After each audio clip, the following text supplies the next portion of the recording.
Very good afternoon, everybody. Arey, first of all, my name is Animesh, and I have not yet been knighted by the Queen. So don't call me sir, yeah? So when I get my knighthood, please feel free to call me sir. Till then, I'm just Animesh, yeah? So yeah, sorry, quick introductions. Animesh, co-founder and CEO at E42.ai. Yeah, the rest you can just Google it. Thanks. Yeah, so my name is Madhananjan. I'm basically leading the GenAI for startups in India. I feel deja vu when I sit here and when I see you guys back in 2012 or 11, I don't remember, but I was there in your place. I think Microsoft came that time, and I was just wanted to kind of dreaming of how do I join and how do I sit there. Since I see you guys, I really feel, everything is possible. I'm looking forward to have interactive sessions with both Animesh and Kapil. Yeah, thanks.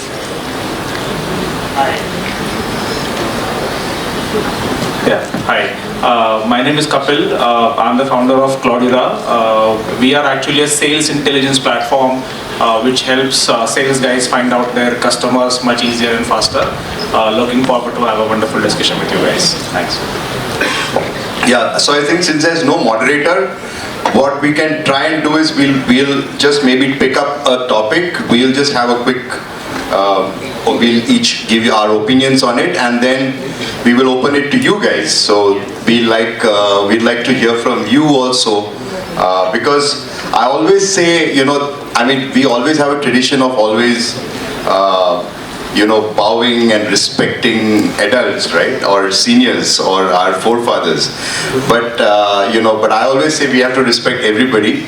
And if at all there is an option between forefathers and children, do it to children, because you guys are any day much smarter than what we were at your age, right? And it's going to be that way with the next generation also, right? The kind of exposure, the kind of knowledge that you have, is not something that definitely we did not have at that age, and I don't think a lot of it we still have at this age also. Yeah. So I think any you want to add to that? No, I think absolutely right. I think the trend is changing as we see. Like for example, for me, I came to know the word AI or machine learning when I came into corporate, right? Even after 2-3 years of it. But right now I see students, children at the age of maybe 8 or 10 are now doing AI, right? I was just watching this video, people doing coding with that tool called Cursor.ai. So I think things are kind of really evolving. So yeah, having sessions like this where student will interact with what's happening actually on the ground. It changes the whole way of looking at AI and with generative AI specifically. Yeah, so let's start then. I think the topic is adoption of AI in businesses. Am I right? So I'll open it up to you guys. So you've heard a lot of panelists today. You've seen a lot of, I was there for the last 2 sessions. It spoke about AI in HR. It spoke about AI in marketing or localizing marketing content and stuff like that. And I'm sure there have been other sessions from morning. So anybody want to tell us, or just maybe 1 or 2 sentences on what you understood of one of the adoption or how AI is being used in enterprises today? Anybody? After all, you've had so many sessions. You can just say, maybe in recruitment we heard about a speaker talk or anything like that. Yeah, please go ahead. AI has been helping the employers for better. So just start with your name first. My name is Sri Jaiswal. So the AI has been helping the companies for better data analysis, and it's also been helping HR for to categorize the candidates for the applicants for companies. Okay, so good. Two applications he said. One is data analysis, and second is helping HR with selection of candidates. Anyone else? Anything else? Yeah, anything? So I want to talk, my name is Shruti Patil and I want to talk about AI in HR. I recently read about Josh Bersin, who is giant in HR industry, and he made an AI named Galileo and he believed that this AI that he found is going to change the whole HR world in the next 30 years. And I also read about the PwC Global report where they are saying that AI will not decrease but increase the job 6% by 2032. Yeah, that's good. But I was just asking about adoption. Any other? So in HR again, there is Galileo that enterprise are adopting. Anything else? Yeah. In the marketing session, our experts told us that how they are using AI for hyper customized and targeting, localizing and hyper customizing the ads or branding regarding to small areas. Awesome. Great. So these are basically what we are seeing is lot of point solutions or lot of value additions in different departments, whether it's marketing, whether it's this. So I would invite my co-panelists to maybe comment on some of these applications that Yeah, I think HR and AI I think is resonating well with the audience. Are a lot of people doing MBA HR here, or is it all mixed category? or is it just because the previous panel was fresh in your memory? So, I think HR and AI is going really well hand in hand right now. I'll give you a quick, very dirty example, and I'm glad my previous panelists are not there, otherwise they would have hated me for even saying this. But I have an engineering background and I started my company 10 years ago. And I had 2-3 years of Java experience earlier, but we wanted to hire people in Python. And I had already left coding much before that. I had moved into sales after that. So I had no real knowledge of what Python was doing at that point in time.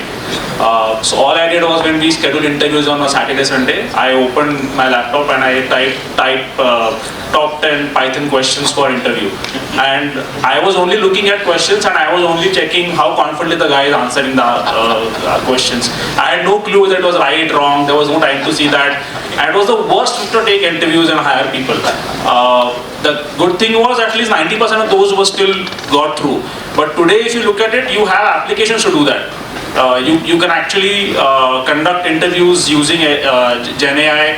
You can tell them, okay, ask, let's say, Python questions or ask any specific questions to this guy. It will listen to the answer, it will rate you on top of that, and then you can decide, okay, go deeper into this question or take another topic in the same field. So you have all of those options available these days.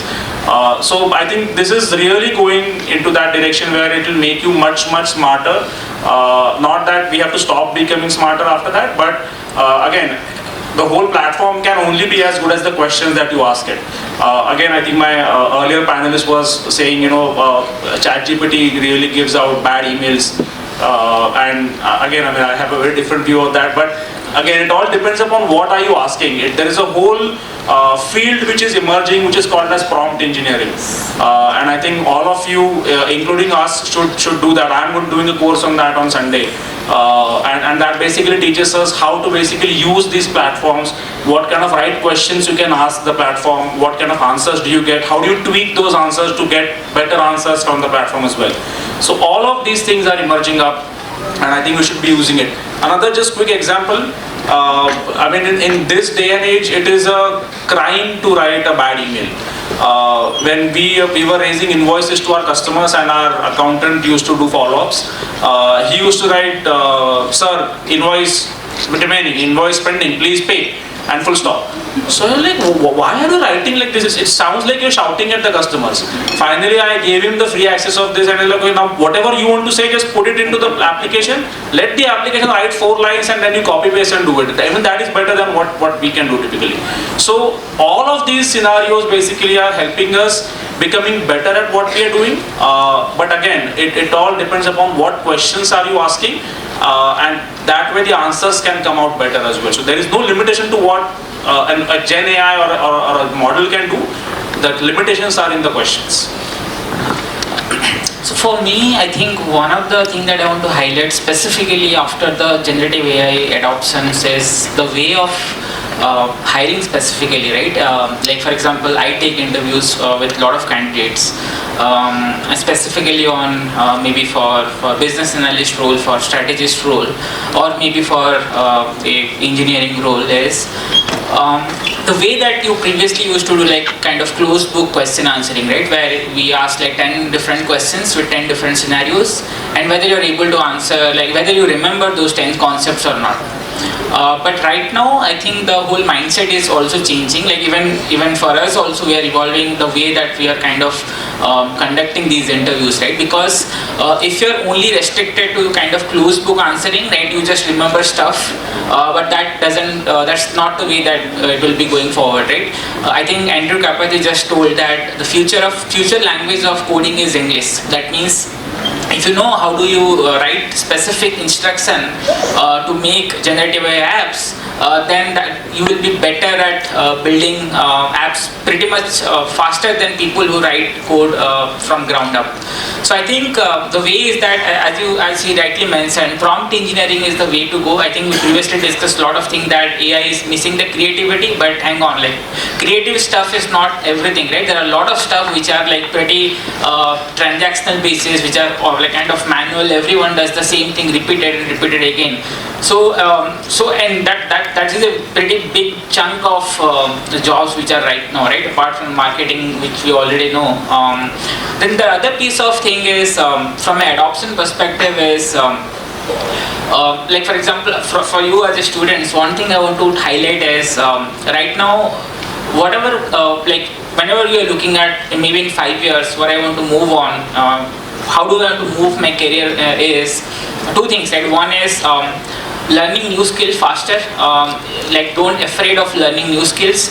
And second thing that also you want to understand is understanding the whole ecosystem around it. That means not just learn AI, but learn the whole ecosystem around it. Like what are the surrounding things which are also evolving apart from AI, how the businesses are also changing, so that tomorrow when you go to a specific organization and you know that okay, this is the way that these organizations using AI and this is the way that I can use AI. So these are the things that I want to highlight. So yeah, I think very, very key aspects. So one is how the industry is adopting AI. We discussed, and most of us, we spoke about point solutions. And also we spoke, Kapil and Manoranjan also told you how you can adopt AI in your personal studies, and how, so I just like to summarize it by saying, how many of you love the stream that you're in? Oh, that's awesome. So then you're sorted, right? So that's the most important thing. So with AI, you can get all the assistants and the co-pilots and most of the things pretty much sorted for even writing emails. There are better writers of emails than ChatGPT apparently, but that's good to know. But apart from that, there are a lot of other things. So you can get assistants from AI to do everything, but if you love, let's say, engineering, or you love designing homes, or you love designing buildings, or you love finance, or you love HR, so you can actually it's a world where you will actually get to do what you love, and you will have a lot of assistance in doing that, and maybe the difference might be, it will be just one or two guys running an HR department for a 35,000 employee company, right? The rest will be all the AI taking care of it. And believe me, you will not be able, those two roles you will not get if you don't really love it, that what you're doing, right? Those seats will be reserved for those who love what they're doing, right? And also my opinion on adoption, these are very early stages, right? So our bet at E42 is that enterprises are going to become intelligent, right? And our thesis is just like humans. Humans were around for how many years? Anybody? Homo sapiens were around for how many years? You know how old our species is? 2 million years, yeah, okay. And do you know when we acquired cognitive artifacts like language, numbers? How many? 60 or 60? 600,000 years? Okay. We just acquired it less than 10,000 years ago.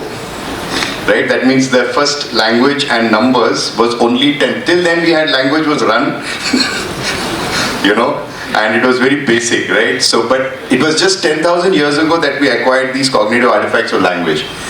And till 10,000 years ago, in 2 million years, we were running around from every other species on this planet, right? Most other species.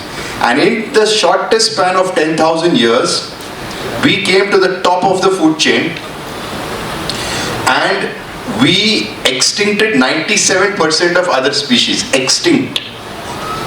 Right? 97% of all other species on the planet. So what happened there was, once you acquire cognitive artifacts, and today is the first stages enterprises doing that, these cognitive artifacts they're achieving it by language. So it used to be NLP that we used to work on earlier, now with generative AI. So what's happening is those cognitive artifacts have been acquired. Machines now understand basic stuff, right? Now it's already doing. What is intelligence? Intelligence is learning by doing, right? That's intelligence. It's not coded. It's not told that this, if, then. But AI is all about learning by doing. Now, like we all spoke about, we are doing stuff. Like AI is hiring, like E42 is, as a platform is used by companies like Accenture to hire, by companies like Mahindra to, you know, take care of all their employees, you know, all their needs. Or companies like Tata Communications and marketing analysts and all of that things, right? It's all use cases. So today enterprises are adopting it to make it do things. But what's happening now, and at E42 we are seeing early signs of it, is where when you have multiple AI workers, what we call, or multiple use cases, enriching the same entities. So whenever there is a customer complaint on Tata Communications, the data on their product that the customer spoke about the customer cohort, about the agent that has been servicing that customer, all of this gets enriched, right? Now that data is used by the marketing AI workers, right? So it's going to, when this kind of thing happens, the enterprise is going to be just like a human. All your parts of your body, if it has touched heat, if it has seen something, if it has, felt something, all of those together makes you react the next time you see something, new situation, right?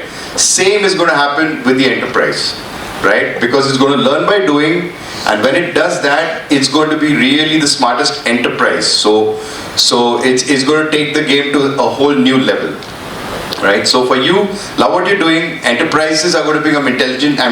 So the adoption is going to change at a very fast rate. In fact, World Economic Forum predicted that within enterprises, 50% plus will be AI workers in the next 2 years by 2027. So that's the rate of growth that we can expect.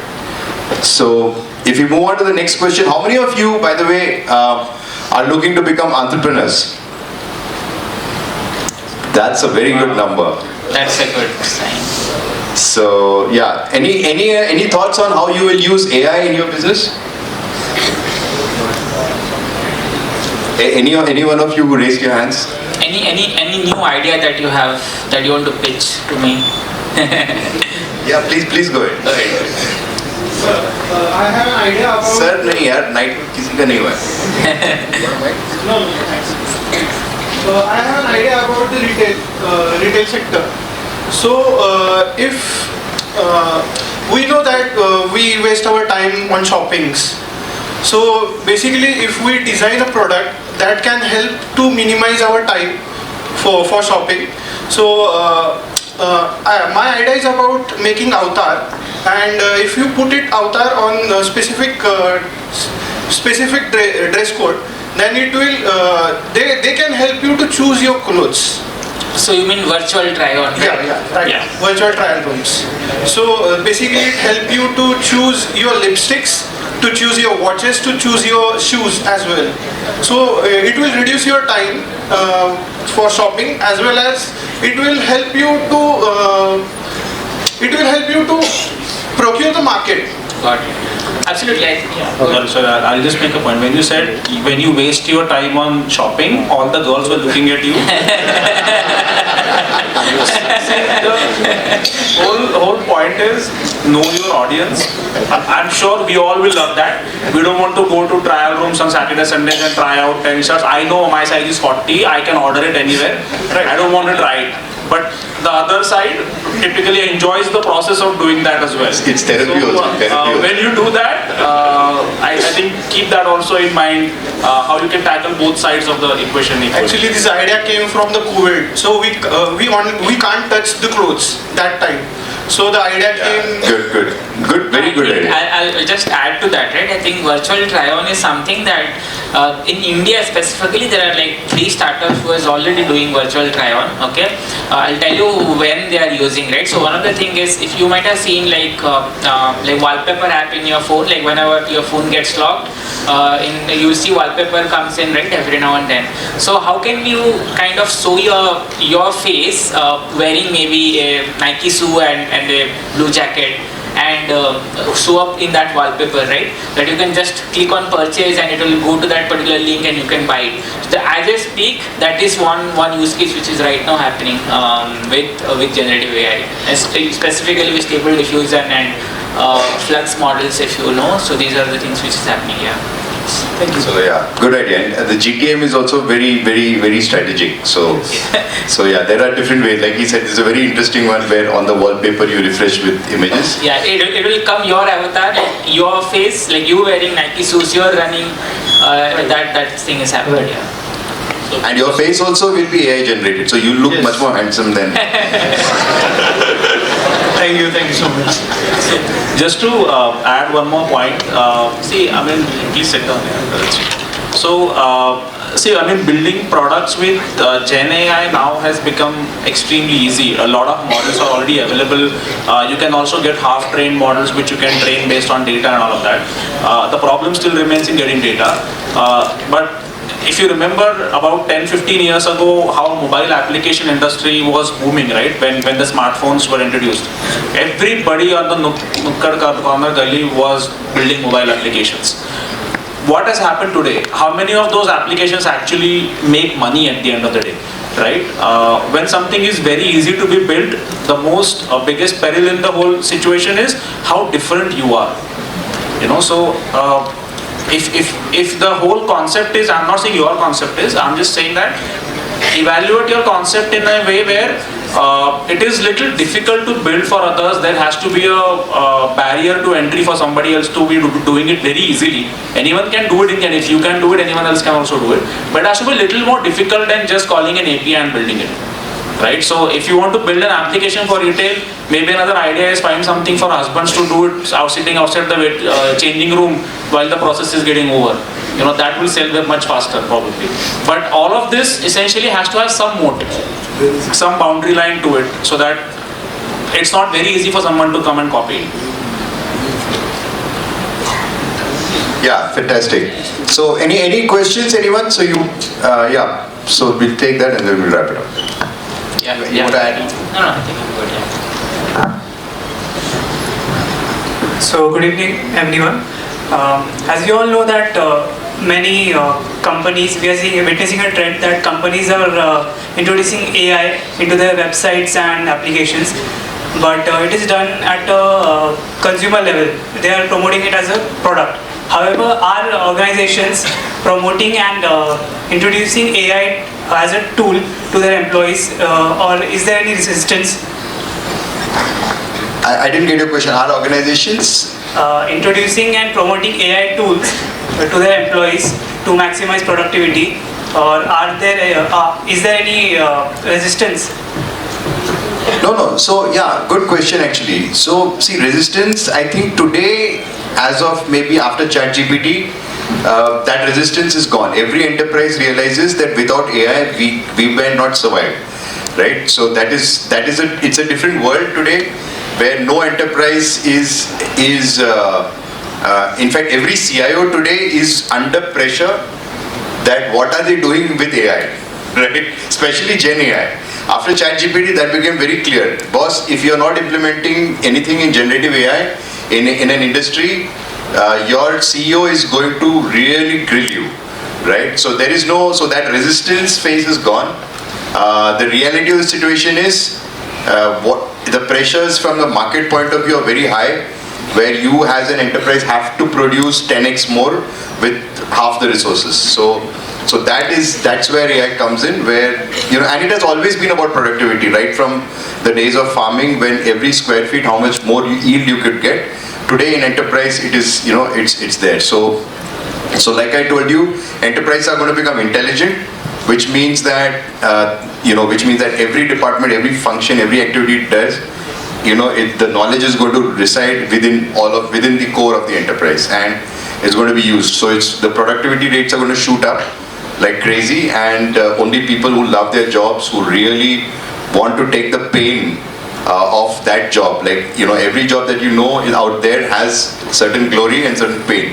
So if you like the pain and if you take that pain, then that's the job you need to be doing, and you only those seats will survive. The rest, of course, it doesn't mean there'll be jobs, there'll be all different kinds of jobs, and there'll be plenty of it, because there'll be prosperity, because production will be at an all-time high. There will be money out there, and the rich don't want everyone coming and stealing their money.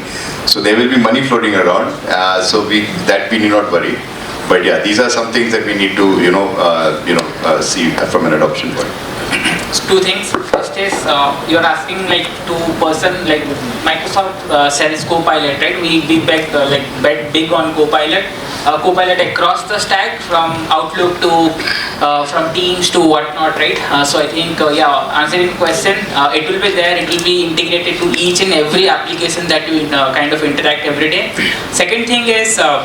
AI, one of the things that I just read from one of the paper is, now AI is not part of the IT, not part of the R&D budget, right? So previously AI was part of the R&D budget. That means the budget was constrained. We're not betting big, but now AI is now part of the IT budget. That means every IT budget that every enterprise will have, AI will have some portion of it. That means we are betting big. So you will see that trend, I think, keep on going as we speak.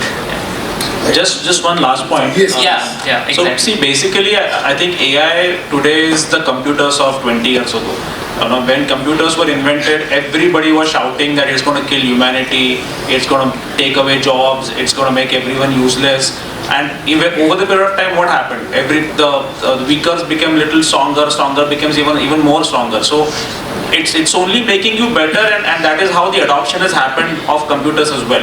So AI essentially is going to probably do the same thing. Right now we are having very basic AI because the knowledge pool itself is limited right now, but it is now getting trained on much more solid data as and how you go on using it. So I think in 4, 5, 6 years time frame, you will see much better answers coming from the system as well. People, even today, I don't think they have any resistance in using AI. If it is making you look better, why will you have resistance to use it? So I think everyone will have to use it in the end. Thank you.